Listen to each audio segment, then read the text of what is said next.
জাহান্নামের আগুনে জ্বলতে জ্বলতে যখন চামড়াগুলো গোশতগুলো ঝলসে যাবে, রব্বুল আলামিন নতুন করে চামড়ার গোশত গায়ের মধ্যে ফিট করে দিবে। ওই চামড়া গোশত আবার ঝলসাবে, আবার ফিট। আযাবটার মজা যেন ভালো করে টের পায়। একের পর এক শাস্তি শুরু এবার জাহান্নামে। যারা দুনিয়াতে আত্মহত্যা করছে, ছুরি মারছে, ও খালি ছুরিই মারবে। বিষ খাইছে, খালি বিষ খাবে। যে মেয়েগুলো ওড়নায় গলা পেঁচিয়ে এই আত্মহত্যা, তারা জাহান্নামের রশিতে আর ওড়নায় খালি আত্মহত্যা করতেই থাকবে। যারা স্মার্টফোনের ভিতরে ইন্ডিয়ান নায়িকাদের কোমর দোলানো ডান্স দেখেছে, অশ্লীল ভিডিও দেখেছে, জাহান্নামের গরম শিক চোখের ভেতরে ঢুকিয়ে দেওয়া হবে। যারা মিথ্যা বলতো, ওদেরকে এক লাইন জাহান্নামের ছুরি দিয়ে কুচি কুচি করে জিহ্বাটা কাটা হবে।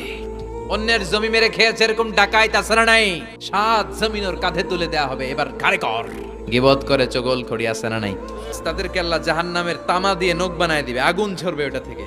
নিজেরা নিজের গালের গোশত আর বুকের গোশত টেনে কুড়ে কুড়ে খাবে। ওদের ব্যথার চিৎকারে পুরো জাহান্নামটা থারথার করে কাঁপবে। যারা যাকাত দেয় নাই,